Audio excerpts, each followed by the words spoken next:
Welcome, everybody, for this talk. I propose to wait for some additional people. We have, it's 12, 14.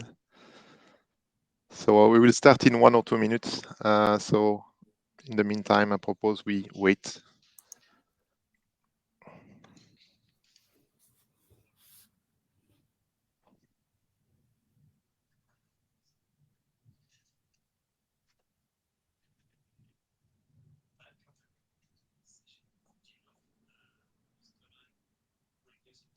I should foresee some background music for this kind of moment. So, well, in the meantime, of course, you can use the chat. I see that Cedric already used the chat to say hello, so don't hesitate to present yourself. Sing a little bit. Yeah, that might be a solution. I think I will not do that.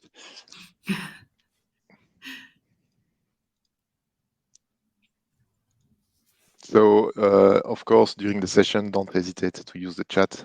You also have the Q&A section. So if you have question, don't hesitate to post your question there.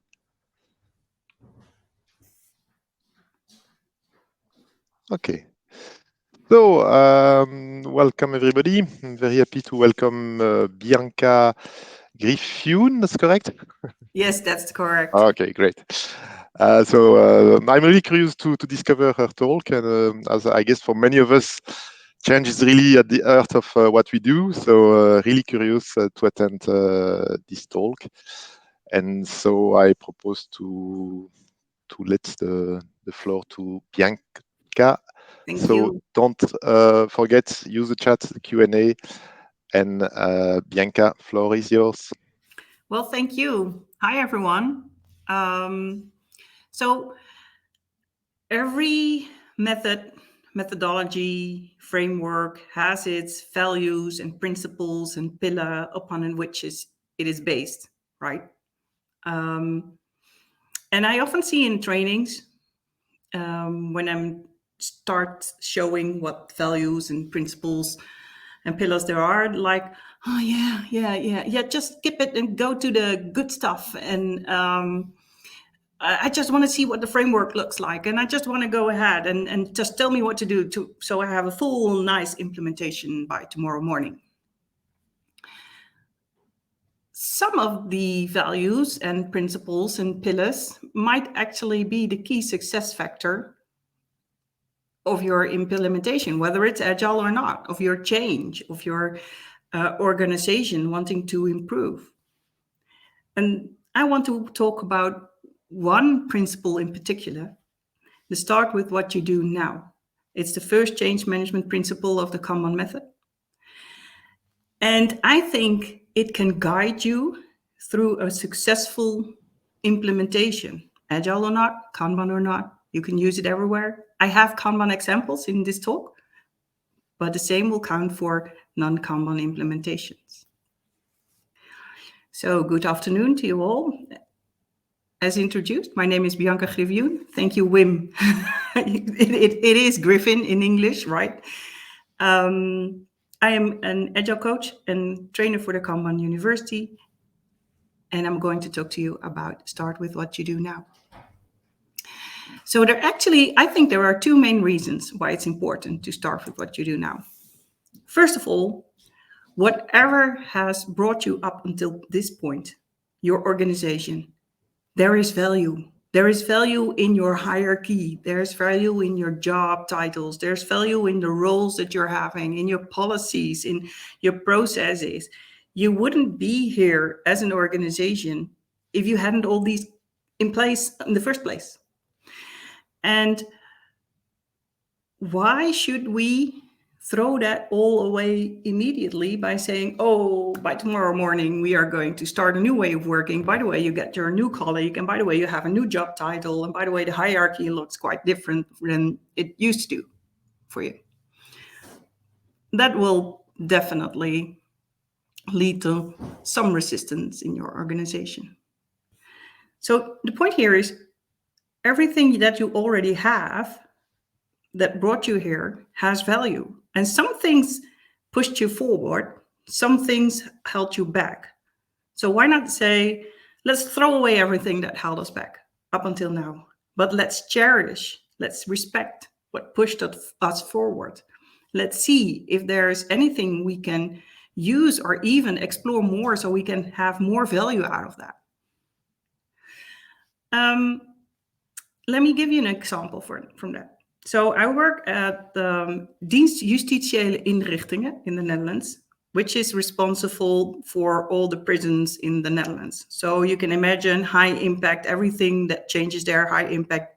It can be immediately high impact in the country. I started in the IT infrastructure, introducing Kanban with 10 teams at the same time. 10 infrastructure teams, 10 times the same coach, 10 times the same introduction of Kanban. So after 3 months, what we noticed is that we had 10 different Kanban implementations. That was because one team, for example, was very overburdened. Lots of work coming from everywhere, from colleagues, from their bosses, by phone, by email, by ticketing systems, by monitoring system, pushing stuff in their ticketing systems. And no one knew exactly what work was there, what had priority of what, who was doing what. So a lot of overburdening, a lot lack of insight and oversight of the work. So what they focused on is how can we gain more insight in what we're doing and who's doing what, and if we're working on the right things. So that was their focus. So another team, same department, had a very different approach. This was the largest team, and they had it was called one team, but they had 8 different subsets of skills, meaning that there were 8 little sub-teams in that one team. So we had 8 different islands in one ocean that's called the same team. So what they focused on is how can we collaborate more? How can we be as a team more efficient? How can we learn from each other? And how can we help each other out if there are any problems? So that's what they focused on. So if you took a walk in through the building, pre-corona, this was of course, you would see 10 different teams, 10 different Kanban boards, because they all started where they were at that point, valuing what they had, throwing away what they didn't like, and experimenting on, okay, where should we evolve? Where should we create new policies or new processes or new other things that we can benefit from? They cherished what pushed them forward, and they said goodbye on what held them back. So in this example, and I'll stay with this example throughout my talk, there were these 10 different teams, and they also learned from each other. So they were taking a look in each other's Kanban system. So what are you doing, and where did you focus on? Oh, that's quite interesting. Maybe I can do that too.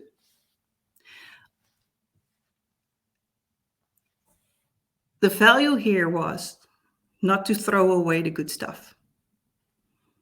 So let's move on to the second reason I think that there's value, or why we think that you should, that you should start with what you do now. And this one is pretty obvious. People resist to change, whether we like it or not. It's hardwired in our brain, unless, of course, we consider a change to be in our best interest. Other than that, we resist to change. We don't find it very comfortable to change. We like where we are. We like who we are and what we're doing and how we're doing it. So perhaps in the chat, you can give me some reasons. Why do people resist change? Let's see if you can come up with some points here. Fear, yes, definitely. Fear of many different things, I guess. It could be fear of losing your job, because they don't understand why. Definitely, yeah. So why should I change? Why is it necessary for me to change anyway in this organization? Why does the organization needs to change? Insecurity, fear of the unknown, definitely. We have lots and lots of reasons why people resist to change. The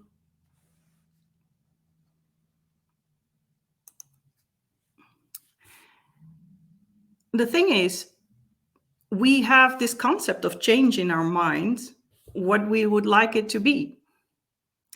The first one, if you take a look at the picture on the left, you see what we like change to be. It's like we start here, it's a linear line upwards, and we end where we want to be. And over a period of time, and the performance just gets better and better and better and better. Reality, though, is that whenever we do a change, and especially when we have a large change, performance drops. For example, if you have a Scrum team and you add a new team developer, a new team member, performance drops because the other team members have to tell him or her what to do, where to find stuff, how it works in your organization. Performance drops. And then slowly, gradually, it starts going up again. That's a relatively small change. But large changes, like a complete agile transformation of the IT infrastructure department with 10 teams and 180 people, boom, once. That's a huge change. That will cause a huge performance drop. In Japanese, it's called kaikaku. And we prefer to work with kaizen, small changes, little steps, baby steps, almost. Small changes that perhaps don't really feel like change. Small changes where we can oversee the risk, where we can oversee what the impact is of the change. So we prefer to work with the Kaizen way of more evolutionary change. Another thing is in this change. Let me get back to this one. I had an example here. I forgot about that. I'm sorry.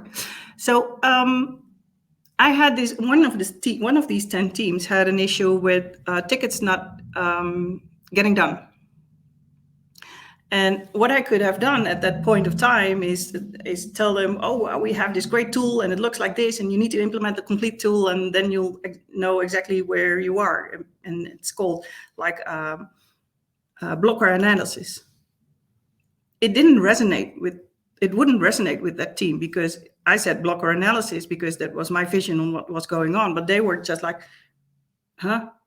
Tickets are not getting done. What do you mean blocker analysis? So what we did, we first started to visualize the work, small step. After that, they recognized, okay, some tickets are quite long in the system. Let's mark those tickets. Let's label those tickets. So we labeled those tickets, and then we knew which tickets were not getting done. Okay. So now we see that we have this group of tickets, and they're not finished. They're not getting finished. Perhaps we should put them together and analyze and take a look at them every week so they won't be forgotten in the system. So that's what we did.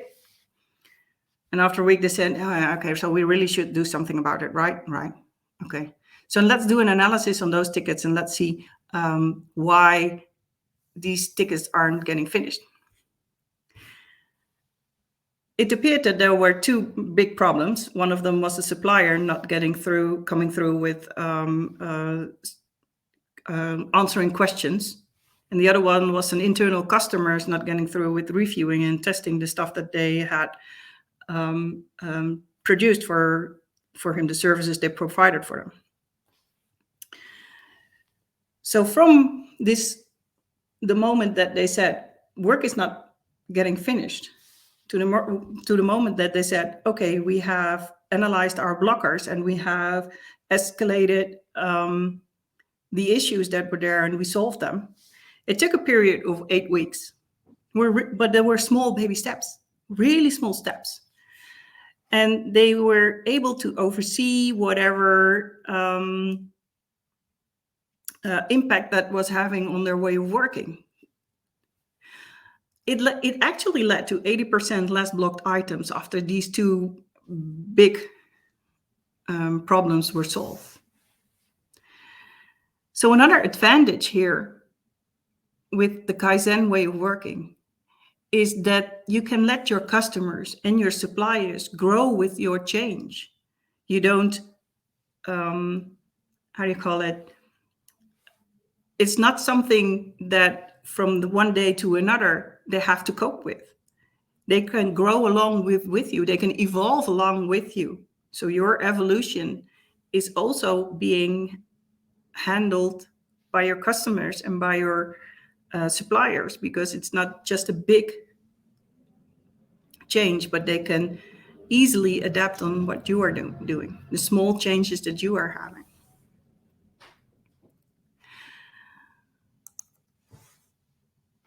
So another thing is why you want to have small changes, small baby steps on a time is that this is actually one of the developers said once to me, like 10 years ago in a team that I was coaching at the time, and he said it's spot on spot. So I don't know what spot is causing what, and I don't know what to do to solve the problem. So if you have a lot of changes at the same time, how do you know that which change is actually adding value and which change is holding you back? Which change is helping you forward and which one not? And with these small Kaizen steps, you make your small change, then you start to have balance again. And once you have balance, then you know you're more efficient, more effective, having more fun, having better quality, happier people, happier customers, whatever benefit you wanted to have before you made that change. And from there, you make the new change. But it could be that you made a change and said, oh, this was a bad idea. So let me give you a small personal example there. I taught my daughter to use Kanban to learn for her test weeks. And she did it for like 3 years the same way. And in the 4th year, she said, okay, Mom, I'm going to do this completely differently. I said, okay, good. So what's your hypothesis? And she said, oh, I think that if I do this at the beginning, then I will learn better. And she learned differently. She made summaries and didn't do the small chunks, but took larger parts and learned it like that. And afterward, her grades were like 15 to 20% lower than she was used to. So we talked about it afterwards, and I said to her, okay, so what did you find? And as she said, my grades were lower, and I didn't like it as much because I thought I was less in control. So I said, okay, experiment was very successful, but throw away you shouldn't throw away the results. Throw away whatever you did, because obviously it didn't push you forward. It held you back. So go back to the situation it was before, and either keep it like that or start a new experiment where you expect it to have a better outcome. Small steps, no spot on spot.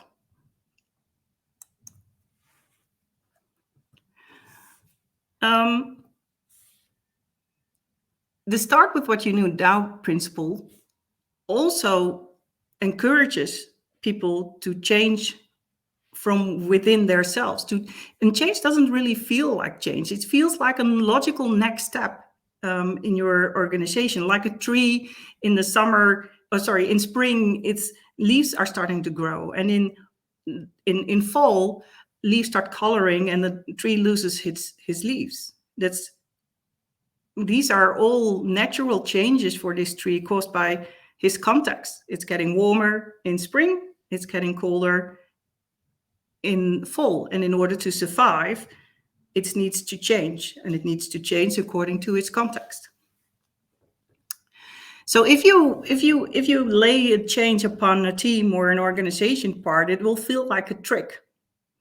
So I don't know how many times I've been in teams that run a daily stand-up, not knowing what it was for. Like in Scrum, you like to measure whether you are actually capable of reaching your sprint goal at the end of the sprint. And in Kanban, you want to know, okay, what does it need for me to finish this task? And if I'm already finished, if I'm having capacity, what task should I pull next? If you're not aware of why you're doing stuff, what should you do it for? It's the guideline for you to make decisions.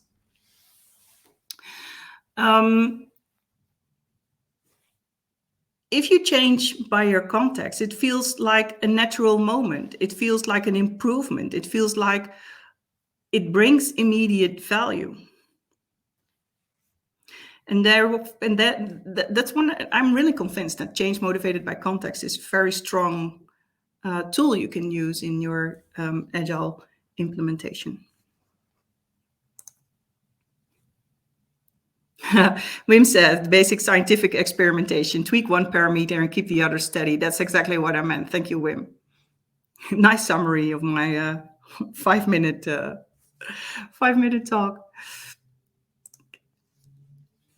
Sometimes even evolutionary change or small change needs a helping hand.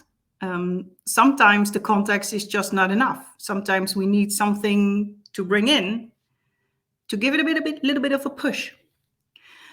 And we need a punctuation point to disrupt the equilibrium of the company at that moment. So let me give you an example of that. In the same organization with the IT infrastructure I was talking about, there was a lot of fuzz around what project to pull next into the common system of the IT infrastructure department. Things were very unclear. People didn't know what to pull next. They didn't know why. When they pulled something next, other project managers came along and said, oh, but mine is more important, or mine is more urgent, or I'm waiting all for that long and you really need to finish my project. And well, all kinds of reasons you probably have encountered during your own working experience. And a lot of the people in the teams were really getting frustrated by this. So I said, okay, so we need to do something so we know what project to pull into our system next. I talked to a lot of managers and I said, okay, I think you are one of the people responsible for telling us what we should do next. And he said, yeah, we are. And we're getting to it. Right. Okay. Looking very intelligent, of course. It took me 9 months and it didn't come through. No one said, okay, no one dared, because there was fear in the organization of, okay, but if I'm going to say what project to pull next, then I'm the one that made the bad call, perhaps. So we started to put these people together in one group and talking about it. And still they weren't actually giving us constraints, or not constraints, giving us a guidelines on one project to pull next. At some point, I was just a bit tired and I said, okay, I said to the IT infrastructure department, we'll go do it differently. We're just using first in, first out. Whatever project has the eldest date in the ticketing system, that's the project we are going to start. 2 weeks, then shit hit the fan. Excusez le mot. It took 2 weeks before people who actually were responsible for telling us what project to pull next were saying, but this is not what you should be doing. And I said, okay, obviously, but what is? So sometimes evolution, small changes, Kaizen, baby steps, need a helping hand and just need a little push. But don't use it too often. Don't use it with aggression. It should serve a purpose. or else it would be not. Oh, something is wrong. Can you guys still hear me? Can someone put it in chat if you can still hear me? Yes, we still hear you, but we don't see the presentation anymore. Oh, that's weird. I didn't do anything. Okay, could you try to share again the presentation? Yes, I'll try.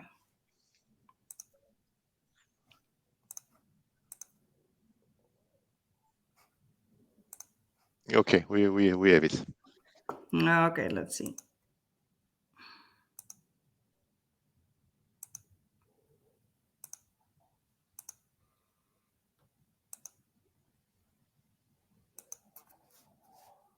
Yay. So sometimes we need to give a helping hand. We need to show what no, not show. I'm sorry. I'm a bit off now. Sometimes we need to give it a little push and to help the organization understand why we need a certain change and why we need to move forward instead of staying at the same spot as we were. And we don't want to overreach. So you don't want to go too fast. Then again, you don't want to stay on the same false summit plateau. You don't want to be there comfortably where you are right now, not evolving, not getting better, not improving, not getting better fit for purpose, or as I said earlier, having more fun, better quality, happier customers. So it's a balance between moving forward, but keep moving forward, and doing nothing, and go run the marathon at once untrained tomorrow.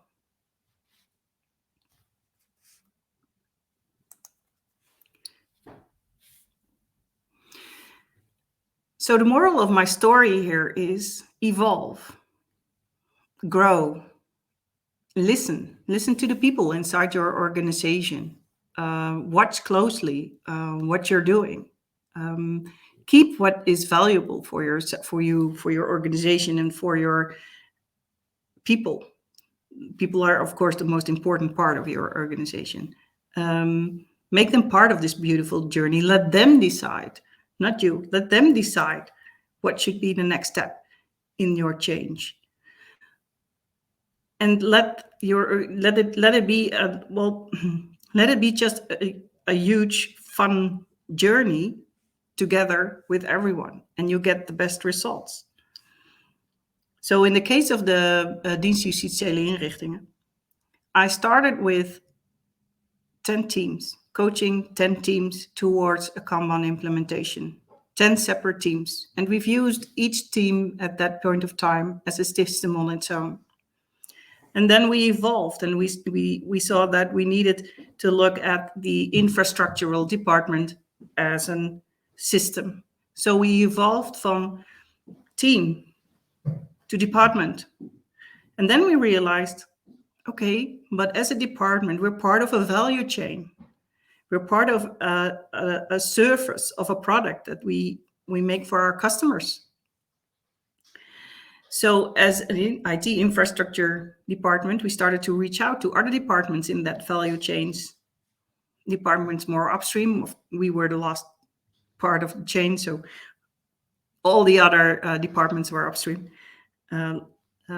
Like service management and like account management and like project management. And we started to reach out. Now we're at the point that we are actually designing, a completely new value chain for the products that are built by the IT infrastructure department, those 10 teams.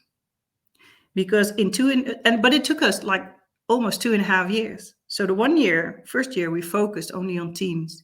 And the second year we focused on the department as a system. And now we're growing towards the complete value change. But it takes time. Small steps do take time. And I do agree, sometimes it is better to do a revolution instead of an evolution. but that depends completely on your culture. So that is what I had to send. And now I would like to have some time for discussion in order what you think is important or is not important. You also might disagree with the start with what you do now principle. I am very glad to hear some questions or statements in the chats or Q&A.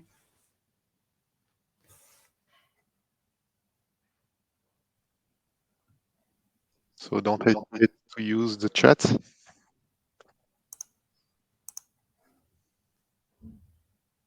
It's very quiet in the chat.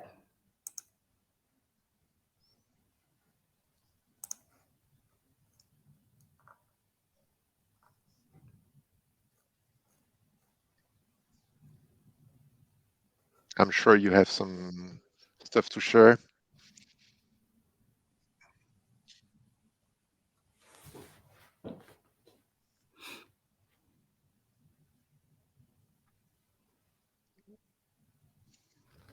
Okay, Wim is posting. Yes, Wim is posting that everybody is equally good at being open or aware about their current state. How could you tackle that?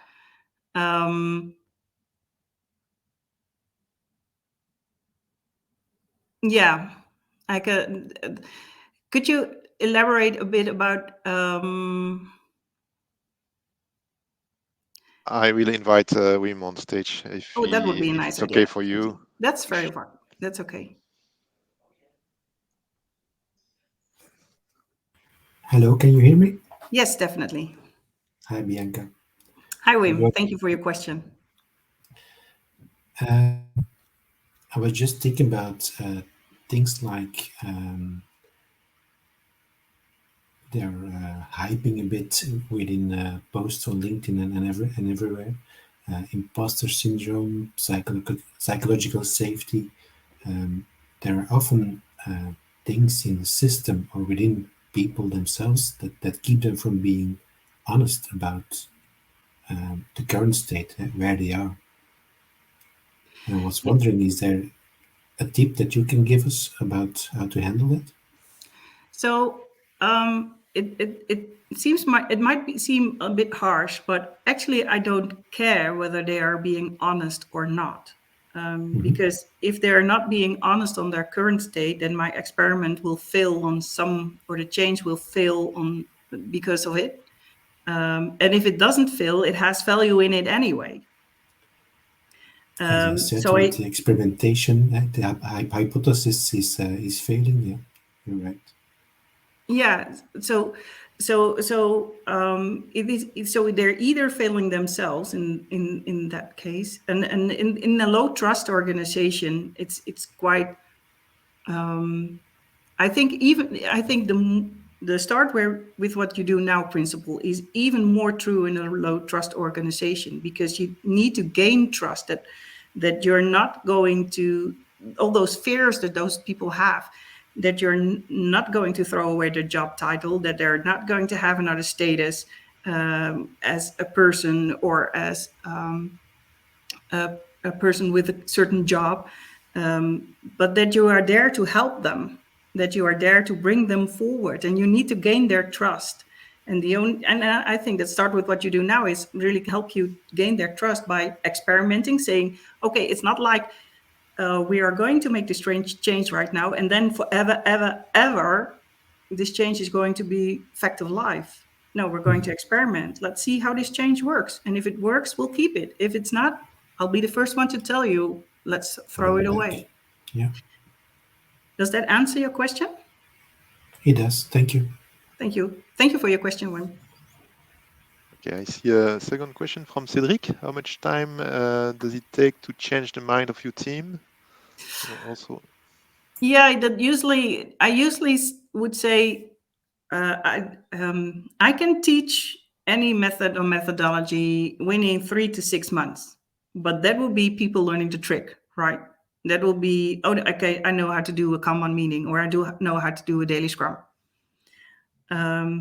changing the real mind, changing the real idea, how they feel, and even the DNA from those people from not being agile to being agile will take at least a year. At least a year.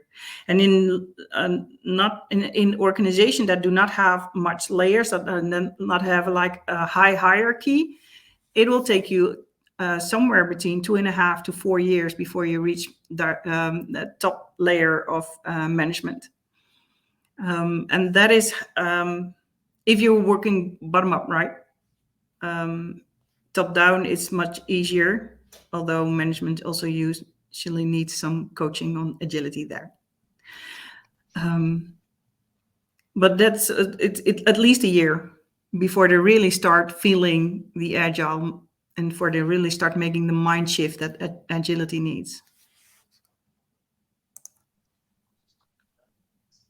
Seems to link to growth mindset as well. Yes, definitely. I do agree there. Yeah.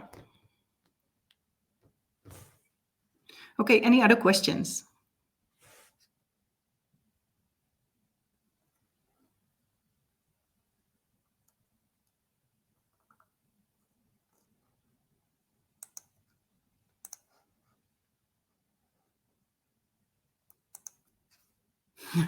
Thanks for your answer, Bianca. You're welcome, Cedric.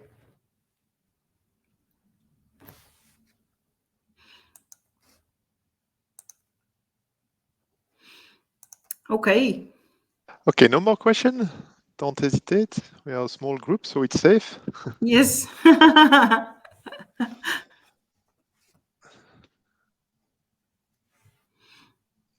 So if there are no more questions left, do not hesitate to invite me on LinkedIn or to reach out to me if you have any questions or you want to do some talking in private. And I'm always open to that. Do reach out. And last but not least, I took some photos. There's some photos in my slide deck, and I need to thank the people that the photos came from. So. Okay. Thank you very much, Bianca, for your talk. It was really interesting. Thank you. You're welcome. So the conference is going on. We have some sessions starting at 4. We have the Creating Culture of Empathy with Sharon Steed.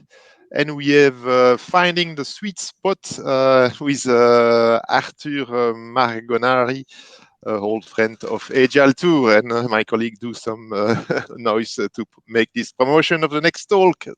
Thank you, Bianca, and thank you for the participants for your attendance. See you.